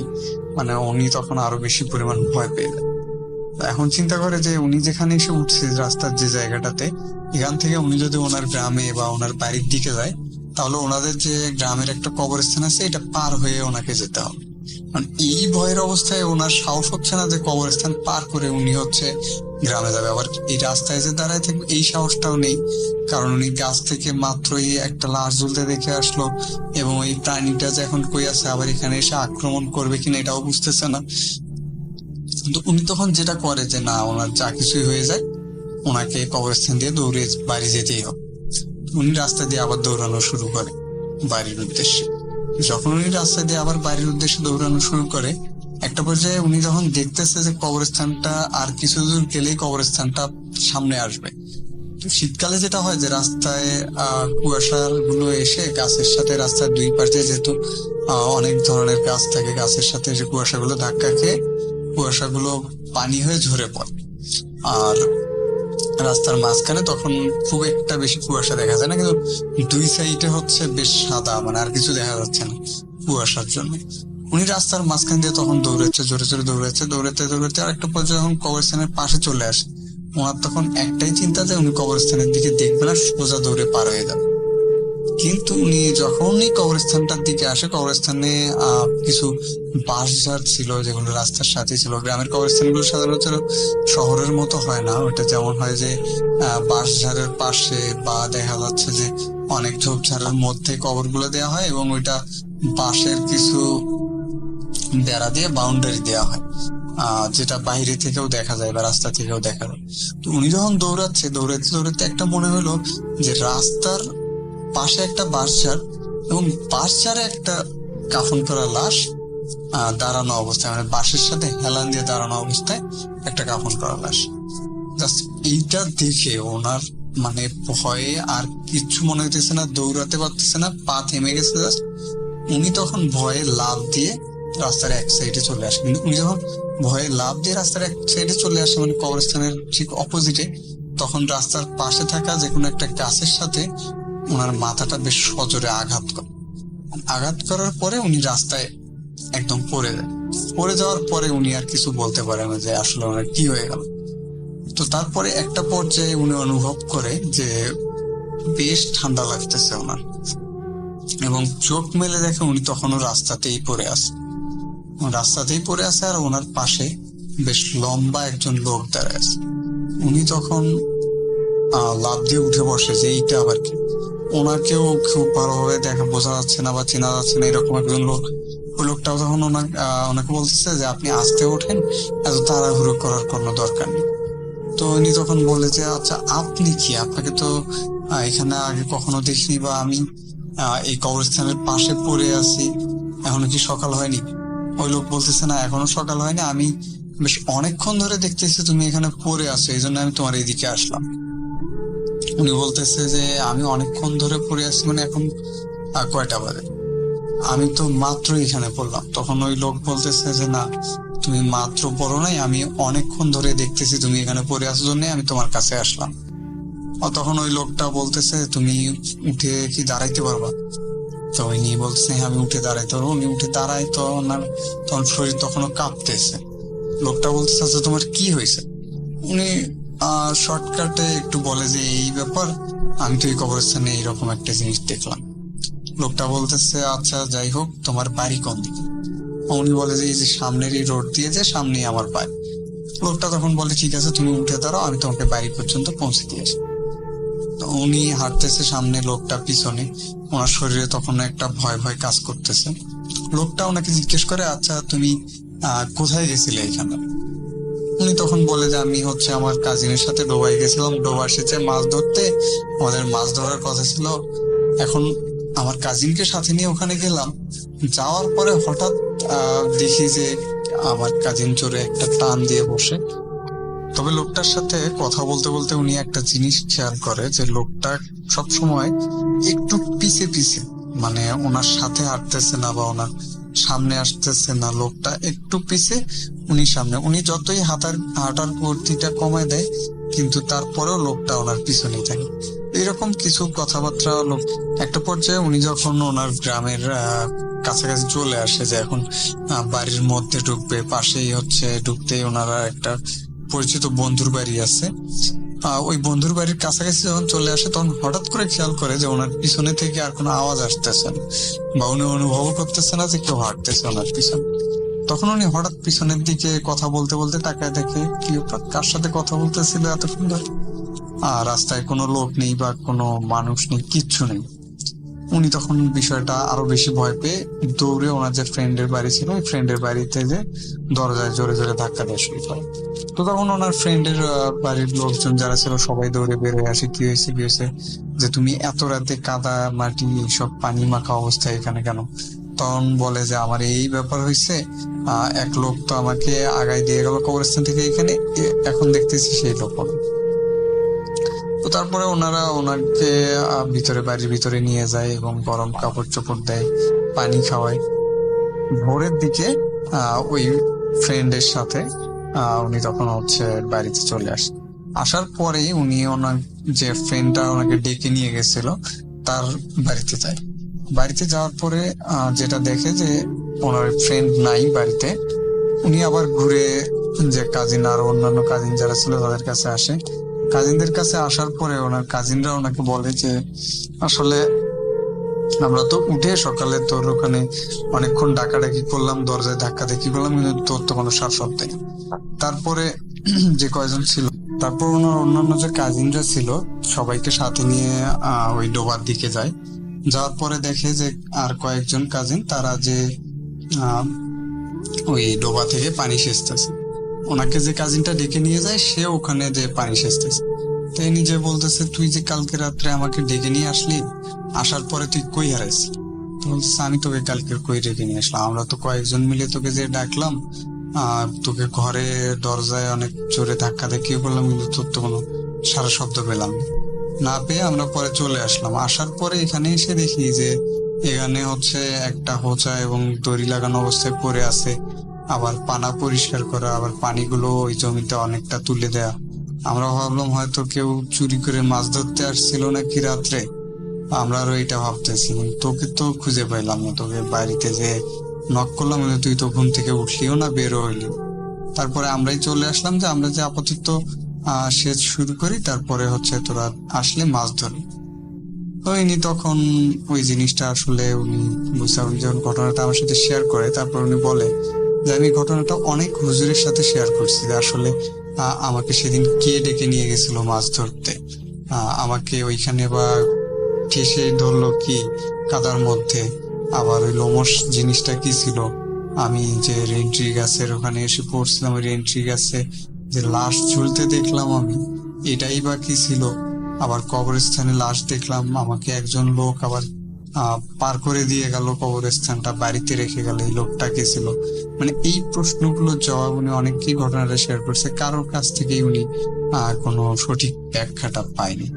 উনি যেটা বলে যে তারপরে আমার 3-4 দিন প্রায় জ্বর ছিল, এরপরে আস্তে আস্তে আমি সুস্থ হয়ে যাই, কিন্তু আমি এই ঘটনাগুলোর ব্যাখ্যা এখনো পাইনি। উনি আমাকে যেটা বলে, তা আমার কাছে উনি ঘটনাটা শেয়ার করে পর বলে যে এটা ঘটনাটা আসলে কতটা ভয়ের, এটা হচ্ছে যিনি ঘটনাটা ফেস করে তিনি আসলে বুঝতে পারে যে একটা নির্জন জায়গায় লাশ ঝুলতে দেখতেছে এরকম ঘটনা। অনেকগুলো প্রশ্নের উনি কোনো উত্তর পায়নি, এবং এরপর থেকে ওনার সাথে আর কোনো ভৌতিক ঘটনা বা এরকম কিছু ঘটনা কোনোদিন ঘটেনি। এটাই লাস্ট ছিল এবং এটাই প্রথম ছিল। তো যাই হোক, আজকের মতো ঘটনা এই পর্যন্তই। আমি আসলে একটা ঘটনা লিখে আপনাদের পাঠাবো, এই ঘটনাটা লিখতেছি আমি, অন্য একটা ঘটনা, যেটা একটা গ্রাম কেন্দ্রিক ঘটনা হবে। আপনারা যেহেতু গ্রামের ঘটনাগুলো বেশি পছন্দ করেন, তো একটা স্পেশাল ডে তে আমি ঘটনাটা শেয়ার করব। আসলে আমার নিজের জন্য স্পেশাল ডে, তো এই জন্য আমি হচ্ছে ওই ঘটনাটা লিখতেছি। খুব দ্রুতই আপনারা পেয়ে যাবেন ঘটনাটা, আশা করতেছি লেখা শেষ হইলে। যাই হোক, সবাই ভালো থাকবেন এবং food.com এর সাথেই থাকবেন। আবারও ধন্যবাদ রাসেল ভাইয়া।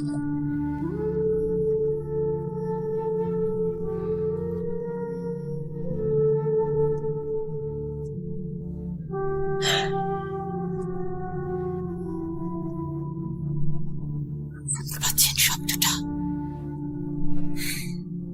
ভয়ের আরেক নাম ভূত কম উইথ রাসেল। ওয়েলকাম ব্যাক, আপনাদের সবাইকে স্বাগত জানাচ্ছি আমি রাসেল। আশা করছি আপনারা সবাই ভালো আছেন, ভালোর দলে আছেন, আর আমিও ভালো আছি, আলহামদুলিল্লাহ ভালোর দলে আছি। এবং আশা করছি যে আমাদের আগের খেলাটাকে আমরা আবার শুরু করব। একটু আগে যেটা শুরু করেছিলাম কমেন্ট সেকশনে, যদি ইচ্ছা হয় আপনারা নিজেরা পুরো নিয়মটাই জানেন, করে ফেলতে পারেন। পরবর্তী ঘটনাটি কার জানিয়ে দিন। আমরা এইভাবেই প্রতিনিয়ত দারুণ দারুণ সব ঘটনা উপহার দিতে চাই। একটু আগে বলছিলাম যে ষাটোর্ধ্ব যারা, তাদের ঘটনা নিয়ে একটা সিরিজ করতে চাই, এবং আমরা প্রতিনিয়ত চেষ্টা করছি আপনাদেরকে নতুন নতুন সবকিছু উপহার দেওয়া। আসলে সবচেয়ে বড় কথা হচ্ছে যখন আমরা নতুন কিছু করি তখন আরো অনেক জায়গাতেই সেটার প্রচলন ঘটে, যার জন্য আমি ঠিক জানি না যে কতদিন নতুনটাকে আমরা ধরে রাখতে পারি, বাট চেষ্টা করি সবসময় নতুন কোনো কিছু নিয়ে আসতে। যাই হোক, আমরা চলে যাব আমাদের পরবর্তী ঘটনায়। আশা করছি এই ঘটনাটি আপনাদের ভালো লাগবে। চলুন চলে যাই পরবর্তী ঘটনায়। চিঠি চিঠি দেওয়ার ব্যাপারটা আজ থেকে যুগ যুগ ধরে হয়ে আসছে। এখনো মানুষের মাঝে চিঠি দিয়ে কমিউনিকেশন ব্যাপারটা রয়েছে। তো চিঠিতে আমরা কি লিখতাম? প্রিয় মামা, খালা, কেমন আছেন, আশা করি ভালো আছেন, ইত্যাদি কথা লিখে তারপর নিজের প্রয়োজনীয় অপ্রয়োজনীয় নানা বিষয় উল্লেখ করে সবশেষে ইতি আপনারই, আদরের, স্নেহের বা শ্রদ্ধেয়, এরকম কিছু লিখে আমরা সেই ফিনিশিংটা টানতাম। সেই চিঠি আজ একরকম বিলুপ্তির পথে, কিন্তু তারপরও একটা আনন্দের বিষয় যে আপনারা এখনো সেই চিঠি দেওয়া কন্টিনিউ করে যাচ্ছেন প্রিয় রাসেল ভাইয়ের কাছে। হয়তো প্রসেসটা আপনার ইলেকট্রনিক্যাল প্রসেস, যে ইমেলের মাধ্যমে আপনারা পাঠাচ্ছেন, কিন্তু বিষয়টা বেশ ভালো লাগার মতো একটা বিষয়। আশা করছি আপনারা এইভাবেই কন্টিনিউ করে যাবেন সারা জীবন। আর আপনারা রাসেল ভাইকে যে ইমেলটা করেন, সেই ইমেলও একটা অটোমেটিক্যালি ফরম্যাট তৈরি হয়ে গেছে। এটাও বেশ ভালো লাগার মতো, যেখানে লেখা থাকে, প্রিয় রাসেল ভাই, জিজ্ঞেস করবো না আপনি কেমন আছেন, কারণ আমরা জানি আপনি ভালো আছেন, কারণ আপনি সবসময় ভালোর দলে থাকেন। এছাড়া কিছু কমন বাক্য রয়েছে যা সবসময় সবার মুখে মুখে থাকে, স্পেশালি বাঙালি কমিউনিটির মধ্যে, যার মধ্যে রয়েছে, আপনি সবসময় ভালোর দলে, বিশ্বাস করেন রাসেল ভাই, তারপরে বিশ্বাস করা না করা একান্ত আপনার ব্যাপার। তো এই জাতীয় বাক্যগুলো সবার সবসময় মাথায় থাকে এবং বিভিন্ন জন বিভিন্নভাবেই ইউজ করে থাকে। সত্যি বিষয়টা গর্ব করার মতো। তো যাই হোক, কথা না বাড়িয়ে আমি চলে যাচ্ছি ঘটনায়। ঘটনাটি আজ থেকে 50 বছর আগের। এটি ঝালকাঠি জেলার কোনো এক গ্রামের ঘটনা। আমাকে যিনি শেয়ার করেছেন উনি সম্পর্কে আমার চাচাতো বোন। তো যেদিনের ঘটনা, সেদিন উনি বাজার থেকে বাড়ি ফিরছিলেন। বাজার থেকে বাড়ির দূরত্ব 1.5 কিলোমিটারের মতো হবে। তো যখন উনি ফিরতেছিলেন তখন সময়টা ছিল সন্ধ্যার সময়, মাগরিবের আজান দেওয়ার কিছু সময়। তো ওনার বয়স তখন 13 কি 14 বছর বয়স হবে। তো যে জায়গাটা থেকে উনি আসতেছিলেন, জায়গাটা, আমাদের ওখানে হাই স্কুল ছিল, হাই স্কুল থেকে কিছুটা উত্তর দিকে এগিয়ে সামনে বাম দিকে একটা রাস্তা ছিল। রাস্তাটা লেন্থটা 200 মিটারের মতো হবে। তো ওটার ডান দিকে এবং বাম দিকে নানা স্পট ছিল, যেগুলা থেকে সবসময় ওই যে আমার আপা মানে চাচাতো বোন, তাদের সময় জেনারেশন এবং আমাদের জেনারেশন পর্যন্ত জায়গাটা সবসময় ভয় পেত, কারণ ভয় পাওয়ার মতো অনেকগুলো পয়েন্ট ছিল। তো ওটার বাম দিকে ছিল ডাক বাংলো নামে একটা জায়গা। এরপর কিছুটা সামনে আগালে ডান দিকে ছিল আরেকটা জঙ্গল। জঙ্গলটা অনেক বড় ছিল, আমি ওই জঙ্গলে কখনো কাউকে ঢুকতে দেখিনি। ওটা